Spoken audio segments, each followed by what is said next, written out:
Hey, thanks so much. Hi, everybody, and thank you for connecting. Excited today to talk about Google Analytics 4, one of my passion subjects and has been for many years. As Sally pointed out, we're digital ninjas. We're a specialist in digital fundraising and marketing based out of Sydney. We work across Australia, the US, UK, and beyond. And as Sally mentioned, we've got three wonderful ninjas with us today, Ryan, Adit, and Kat, who are all on standby to answer any questions. Because I know Google Analytics 4 from previous sessions that we've run, there's quite often a lot of technical questions and specifics. So today we're going to cover some general stuff, and hopefully it's really helpful to everybody. But if you've got specific questions about what we're talking about or other more tangential things, feel free to put them in the chat and test the ninjas that we've got with us today. Give them a challenging question or two. Okay, so we'll dive in. So in 2020, there was a mid-sized non-profit that launched their first ever digital fundraising campaign. It was in response to a big crisis, and they had no historical benchmarks, no attribution model. They just had a donate button, lots of hope, and a spreadsheet. And the campaign went super well. They launched, lots of donations coming in, great stuff. But when they sat down to plan the next one, the questions came thick and fast. Where did the donors come from? Which message worked best? Which audiences worked? How would we get the same people back? And nobody had answers. This is because they didn't have any tracking installed on their website. And fast forward to today, this same non-profit is using GA4 and they're tracking donor journeys, understanding conversion rates by channel, and forecasting revenue month on month, and even building scenarios for a 30% growth plan beyond what they've done already. So the difference between them, they stopped guessing and they started measuring what matters. So this is really important. As you can probably tell, that's a completely made up scenario, but we've dealt with tens, 20s, like even hundreds of nonprofits that have gone through similar things where they've had either no tracking or partial tracking set up, and then they've gone to run something similar to improve results, and there's not enough data there to make the correct decisions. So what we're going to talk about today in GA4 is all fundamental to what we're doing every day, and that's driving fundraising results for the causes that we work for. So the agenda we're going to cover is a quick overview. And I'm not going to dwell too much on the overview because I think probably a lot of people here know the basics. We're going to talk about how to track key campaigns across email, paid search, social media, and how to get into the detail in GA4. We're going to look at some advanced metrics, so return on ad spend, or ROAS as it is here, conversion paths, donor lifetime value, and why they're critical. We're going to talk a bit about how we can use GA4 for forecasting and general strategy. And then we're going to look at some pro tips, as we call them, so for high value insights from GA4. So the new analytics landscape, I think GA4 is one of those things that has a lot of people scratching their heads. Universal Analytics was the old version of Google Analytics. It stopped processing data last year. And GA4 is a big change. I think many people have probably used it, and our team in particular, it took us a long time to get our heads around the differences. It's quite different in the way it works. But GA4 is built for this cross-platform, privacy-centric world that we're moving into. It's also set up very well for machine learning-driven insights and all the advances that we're seeing in AI. So it's event-based and user-centric, which means that rather than tracking just sessions or page views, you can track a whole range of different activities across the site, and each activity is tracked as what's called an event. And each event can have a different name and multiple different parameters passed alongside it. So this gives you a really full picture of donor behavior, but the interface is still, I'd say, it's still got plenty of room for improvement compared to its predecessor. It's definitely built for insights and future predictions. So as I said before, the LLMs and AI-powered features, they're being added to continually, but it has more advanced predictive modeling. It can forecast potential user numbers into the future, even potential donor revenue if you're feeding in e-commerce data. So this is really, really powerful potentially for your growth planning when it comes to digital fundraising. So some of the key things that you should be measuring with GA4 as a nonprofit. First of all, we've got what we call engagement metrics, and this is super important because we're talking here higher up the funnel. These metrics will help you understand supporter interest in your cause. And there's three main areas to this. The first one is engaged sessions, and an engaged session is something that meets one of the following criteria. It's somebody who's been on your site for longer than 10 seconds. It's somebody who might have at least one key event or a conversion event, as they used to be called. So they've downloaded something, made a donation, or some other valuable action. Or they've had at least 2 page views or screen views. So you can see here, these actions all indicate they're engaged. They're not just here, they're not just hovering by and leaving straight away. The second one is the average engagement time.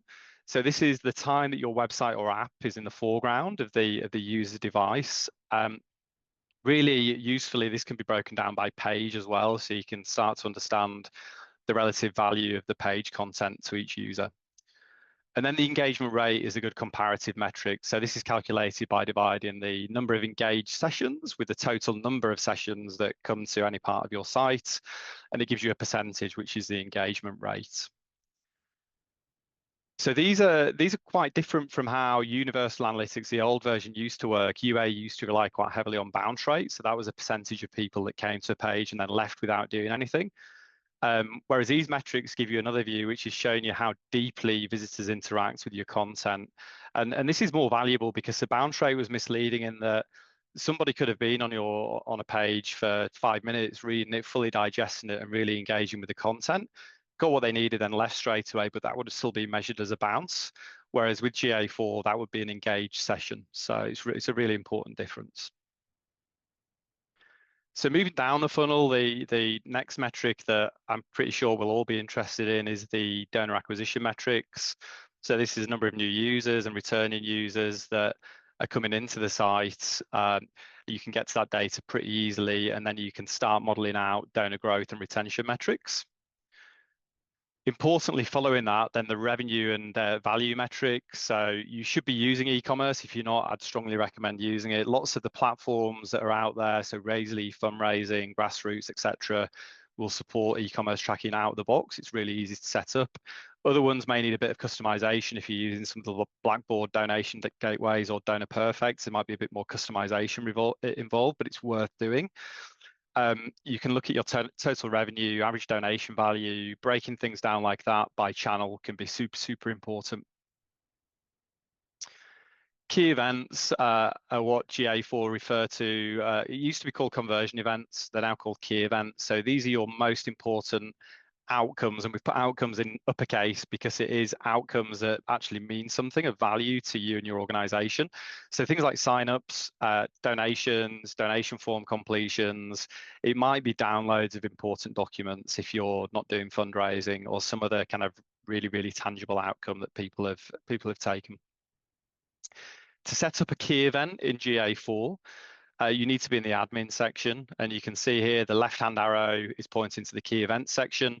You'll see a page open up with this information on, and then you can start marking different events as key events. So in this example, we've got a donation marked as a key event. We've got file download, we've got a newsletter sign up, purchases or donations, and then social media goals as well. So a key event can be anything that's of value to your organization. When it comes to setting up and tracking campaigns within GA4, there's a few important points on this, and I think probably a lot of people have heard of UTM parameters.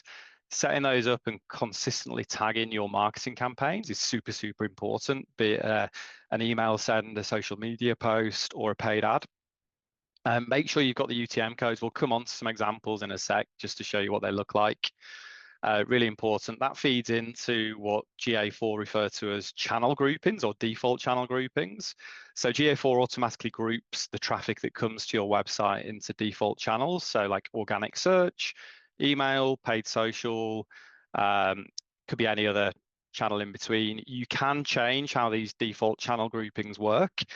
So if you're using different UTM parameters, so you might have your medium set as paid, you can adjust the filters that group the channels together. Making sure you've linked Google Ads to GA4 is really important. Hopefully everybody's done this. If you haven't, it's super easy. It's just a couple of clicks, but linking your paid Google Ad account, your Google Ad grant if you're using it, so you've got that cost and performance data pulling through via the Google API, really valuable. And then the final point here that we wanted to make is configuring conversions. So making sure you've got your key events, as we spoke about before, donations, newsletter signups, etc. They're all coming through, and you can see that information. So just to dive into what a UTM parameter actually is, it's not the most exciting thing to look at here. We've got 2 URLs, and the orange bit is your website URL, your landing page. This is just a base website here. It could be / campaign name, whatever your campaign is, and a financial year. And then there's three mandatory UTM parameters that are shown here. First of all, we've got source. So this is usually the detail level of where the traffic's coming from. So here we've got an example on the first row of Facebook. The second row is a QR code that is in a direct mail pack. So we've put here direct mail _ warm to say the direct mail packs to the warm donor base. The second bit is more of the umbrella bucket for medium. So the first one is paid social, and the second one is a QR code. And then the third one is the campaign name. And both of these we've labeled as end of financial year 2025. So you can see here, each of these UTM parameters are passed into GA4 and ingested. And then what you can do is use filters in the back end to understand your performance. So I could just go to end of financial year 2025, see the number of visits, number of outcomes that we've had from that campaign. And then we can drill down on the individual pockets of traffic. So it could be, let's have a closer look at paid social and how that performed within the end of financial year campaign. Or it might be, how did the QR codes do? Did the warm QR code donor pack go better than the cold pack? We can start drilling into it and understanding performance. Keep the questions coming in the live chat, by the way. I've seen a couple come through already, but please feel free to type any in as we go. So just to give you some examples of how this comes to life in the actual GA4 interface. If we want to look at an email campaign that we've sent, we can open up GA4. I'm just going to show you quickly on a video how to navigate to the email data. So traffic acquisition on the left column, it opens up the windows you see here. I can then filter in the channel selection and type in email. And it shows me the email list. And then I can click the plus button and I can type in campaign. And I'm going to go to session campaign here and open that up, and it breaks down the email performance by campaign. And as you can see here, I can then filter by different events. So if I put purchase, I can see how many donations came through from each email campaign.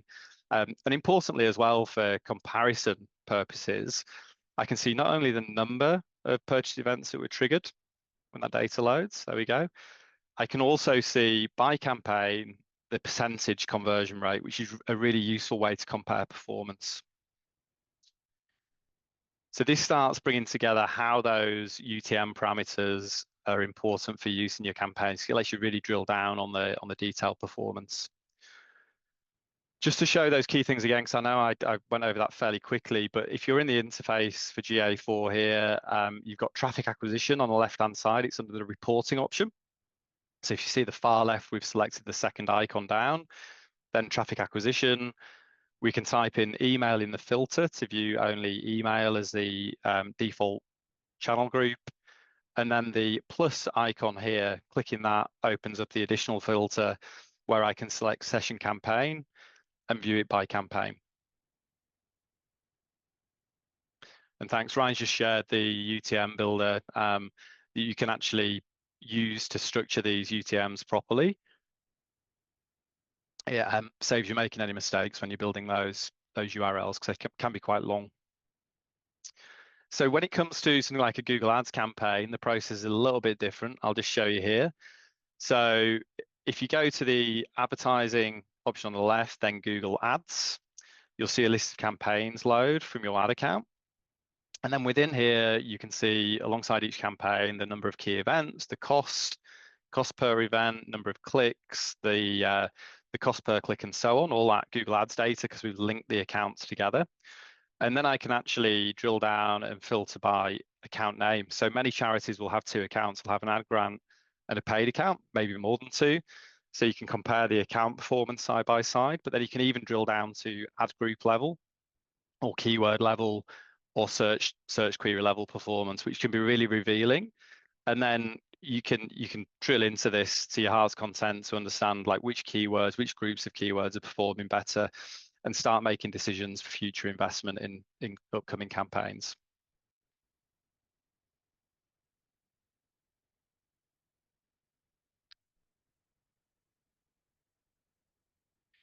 So for something like a Facebook campaign, because you can't integrate Facebook directly with GA4, The process is a little bit different, which I'll show you here. So again, we're in the interface. We're going to navigate to traffic acquisition again, as we did for the email campaign. And you'll see if you type in the filter here, we're going to type in social. GA4 will automatically group organic and paid social together. And then I'm going to add source and medium as a secondary dimension into the table. And then I can add another filter up here to look for paid social campaigns only. And then it'll update the list of campaigns here, source mediums to show Facebook paid. You can see here the naming conventions and the UTMs have been used inconsistently because it's got FB for Facebook and Facebook. So this is just highlighting the importance of being consistent in how you name things. But again, I can go through and look at different key event performance. So I'm looking at file download here and interrogate how well a campaign's gone based on the outcomes that I want it to hit.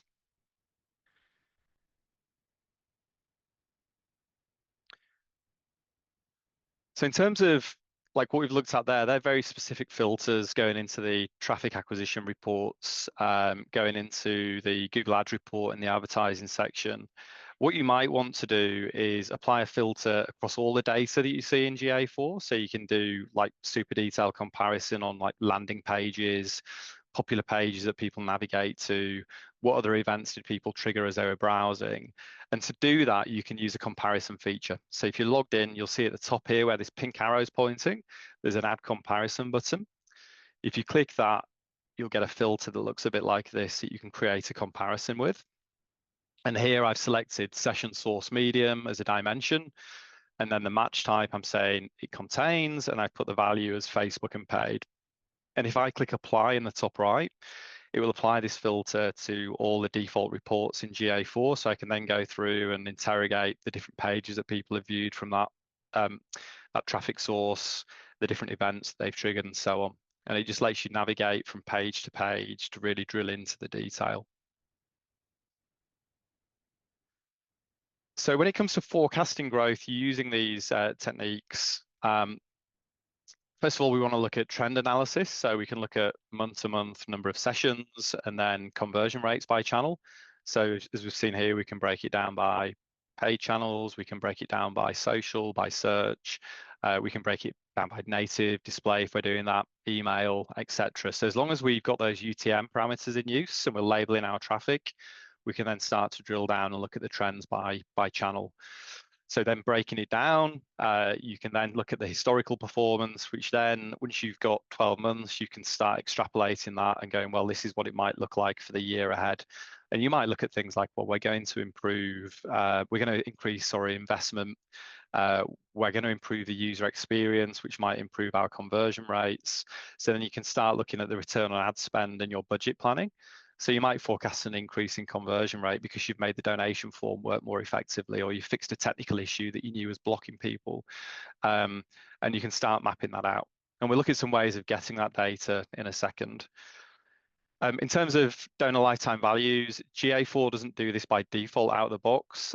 Some organizations for regular giving will set things up so that if they acquire a regular giving, it pushes through 12 months donation value as the revenue from that transaction.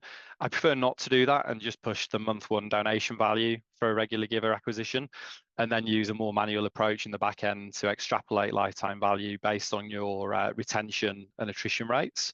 It'll give you a much more accurate view of performance as opposed to just seeing these big numbers drop through. So definitely incorporating that into your forecast is really important. You can as well use GA4's built-in predictive metrics. They can really help you think a little bit differently about the way that you're forecasting. So for example, GA4 can predict future traffic sends and conversion rates based on historical trends. So you can start drilling into that kind of data. But another way you might use this is if your email is currently driving 30% of your online donations with a fixed conversion rate, and you're planning to double your email volumes, then you can start easily projecting the potential increase in donations, assuming that your conversion rate holds strong or even increases. So you can start picking out channels, looking at what you're doing behind the scenes with that channel, increasing the list size, increasing the list quality, and starting more accurately to forecast your future performance. But GA4 just gives you all these baseline metrics to work with. So the volume of traffic, the conversion rate, the average donation value, and again, per channel, so you can start breaking it down.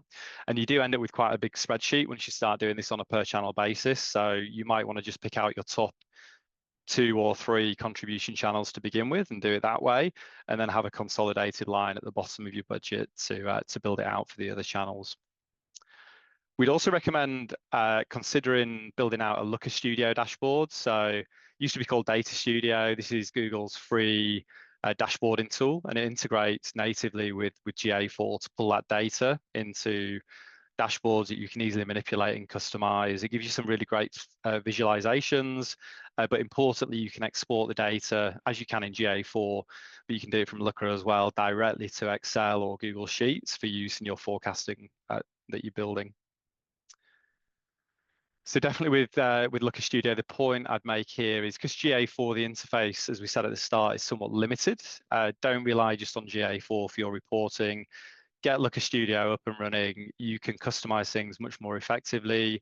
It can be really, really good for management reports. So just giving those people who just need to see a one-page summary of a campaign's performance or what the website's doing. You can then put labels in there to tell people who may be less technically competent what different definitions are within that dashboard, and just help answer any questions that you might normally get head on. You can get deeper insight, so you can apply filters to different visualizations to really drill down on the user journey and their behavior and the channel performance. It can be a bit faster than clicking through the GA4 interface as well. You can also have it automatically email reports to you on a daily or weekly basis, so you've got that data there at your fingertips. And you can prep data for manipulation again. So this point around, if you've got a table in Looker Studio, we'll look at this in a sec, you can click the top corner of the table and select the option to export it to a spreadsheet. And we do have a template for people to access. So if you want to scan the QR code that's appeared on screen here, we've got a fundraising optimized Looker Studio template that is just a starting point really for manipulating data within GA4. Just based on what we've seen elsewhere, it gives you some good visualizations and filters to start really understanding how the fundraising side of your site's working. So just to give you an example of how this Looker Studio report works, we're in Looker Studio here, and there's a dashboard. It's given us on the first page a top line summary of traffic by channel, popular pages. We can then drill into fundraising performance and look at things like number of donations, the total revenue, break that down by channel, importantly, and look at trends over time.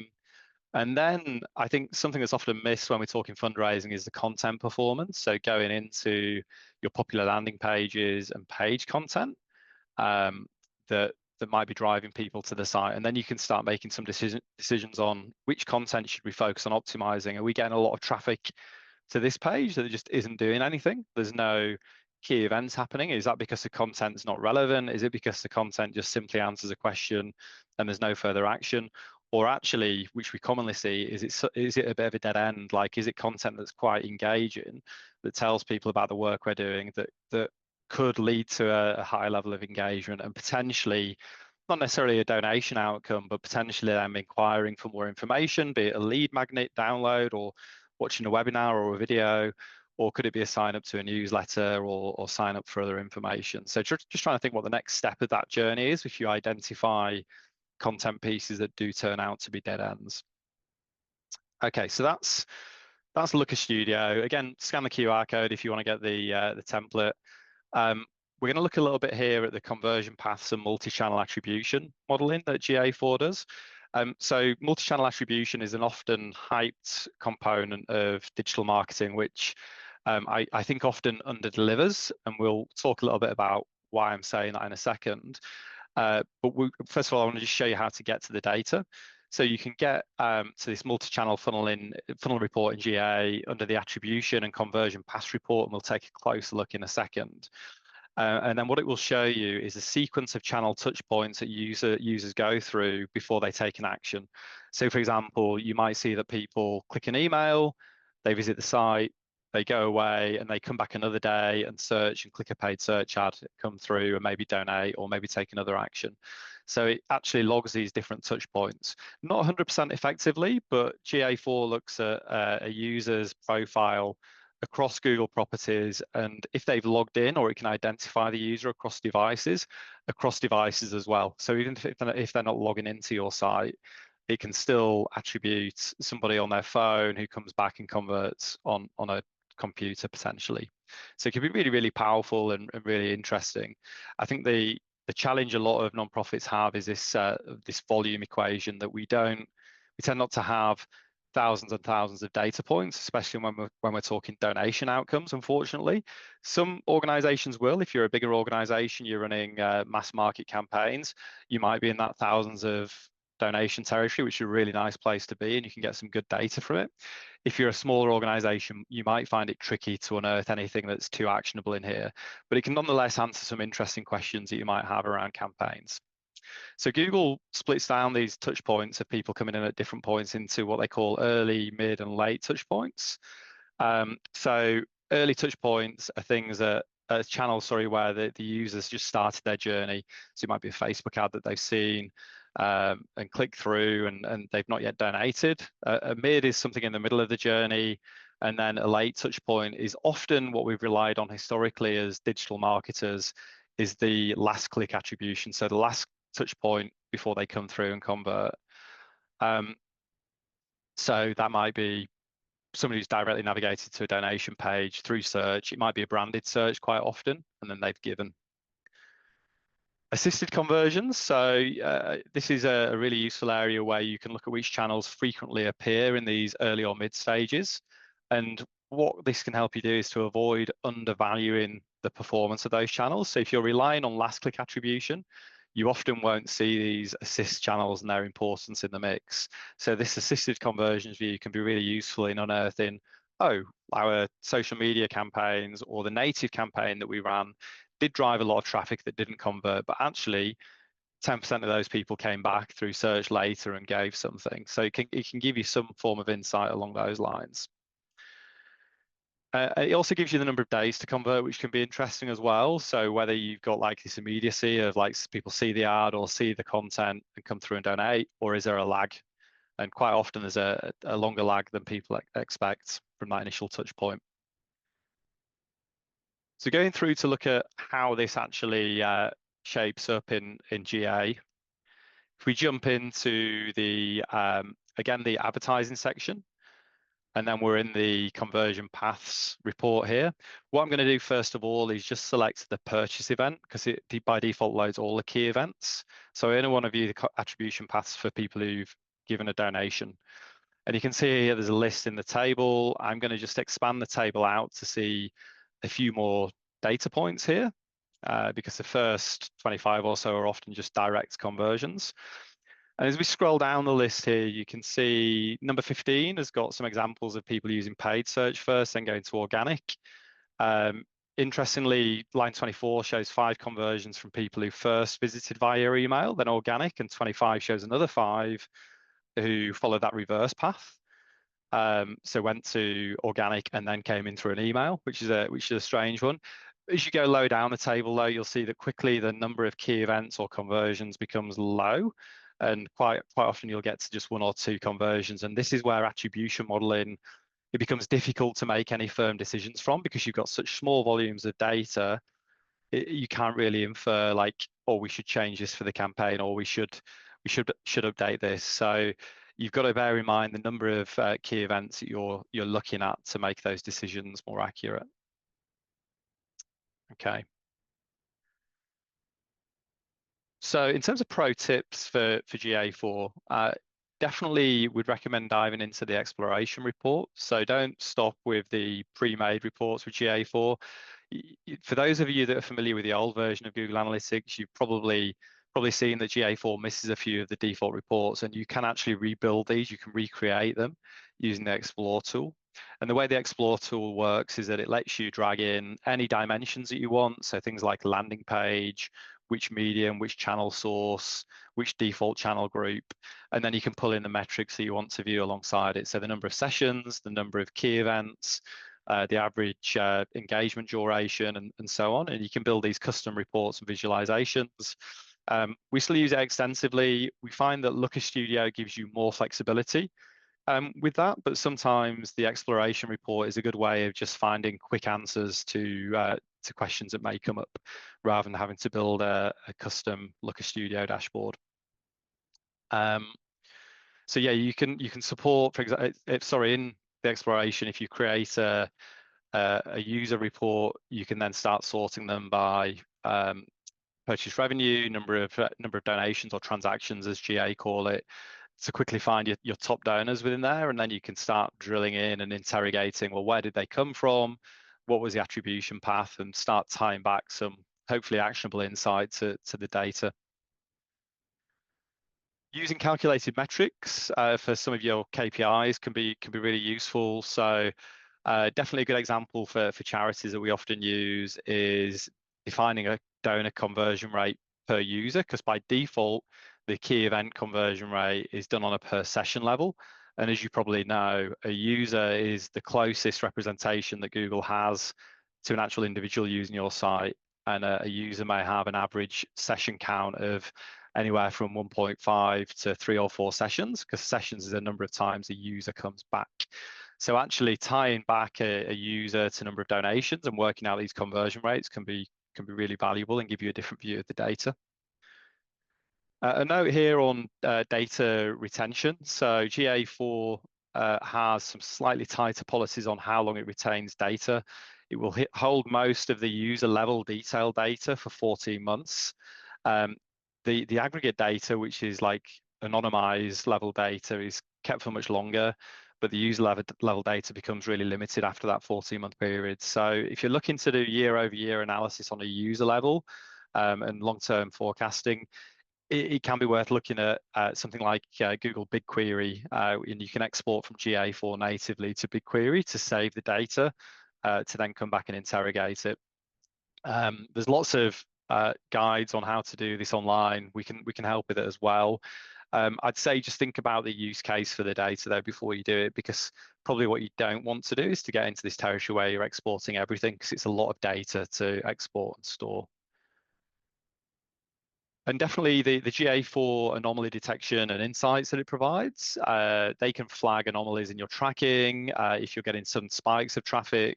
Sometimes if you've got a drop in conversion rate or a drop in donation volume, it might help you identify things like intermittent technical errors with the website, or it might be a change in content that's negatively affected things. But keeping an eye on these anomaly detection features can be really valuable. I wouldn't rely on them, but it's an additional data point and an additional push to go and check things if something's changing quite quickly out of the norm. So how do we apply this to strategy? So when it comes to data-driven decision making is a bit of a buzzword sometimes, I think, but using GA4 metrics as a foundation for your strategy discussions and planning, like things like email campaigns driving 40% of new donors. If they've got a high engagement rate, it might change your investment decisions around that channel. Lots of people assume that email doesn't perform, but I think when you look at the data within GA4 for the people who are email responsive, it can tell a different story. So you might allocate resources to grow your email list through lead gen acquisition, or even increase email frequency of sends, or change the way your newsletter is structured, and so on. On the other hand, if a channel's not performing well, you might start making decisions on whether you can improve it or reallocate budget to a different channel that has a higher ROI. So you can the data in GA4 that is the level above the key event data, so your engagement data, can start giving you this insight as to whether the channel is heading in the right direction. Are we getting a good quality traffic from here? Are we seeing signs of engagement? If so, maybe let's carry on trying and just change the approach, change the journey, tweak the proposition. If we're getting traffic from a channel and there's just no engagement and it's costing us money and we're not getting the return directly, then you've got to start asking questions quite often on whether it's a valuable channel and whether you pull away from that in favor of something else. Goal setting and KPIs is another important one. So definitely you can see GA4 hopefully can inform your benchmarks here on where you want to be and where you want to go. So for example, if you had 10,000 sessions to your website last year, and there's a 2% conversion rate. So you had 200 donations from that, I think, if my maths is correct. Yeah. And you plan to achieve 300 donations next year, then all things being equal, if your conversion rate stays equal, you know that you need to increase your traffic from 10,000 to 15,000 at the same conversion rate to get to 300 donations. So GA4 lets you monitor these KPIs in real time. And all right, you might plan to increase from 10,000 sessions to 15,000, but then you may see your conversion rate dip off. And then you can start drilling into the channels and going, well, are we using the wrong channel to grow traffic? Is it sending lower quality traffic? Have we changed something else that's affecting things? So you can start asking all these questions based on the data. So you can see how this leads through, hopefully, to channel mix optimization. So the cross-channel data can help you make some decisions on channels that may not look directly like they're contributing to return on investment, but they're still contributing earlier in the funnel, maybe to that initial new user that comes through, and then they're coming back through another channel to convert. I think, you know, some of the conventional marketing wisdom out there says that people need to see a creative or a proposition 7 times before they take action. I mean, there's no fixed number, to be honest with you, and I think everyone knows that, but it could be from anywhere from 1 exposure to 7+. But we know quite often it's multiple exposures before people take action. I think especially in that fundraising context, unless we've got a super urgent ask that drives people to take action there and then. Definitely on the testing and iteration and the continuous improvement, and I think it's fundamental driver of digital fundraising performance is this commitment to iteration, testing, and improvement. Again, GA4 collects all this data. It gets you the conversion data, gives you that really clear ROI data, but also it gives you that next layer up of how many people are engaged.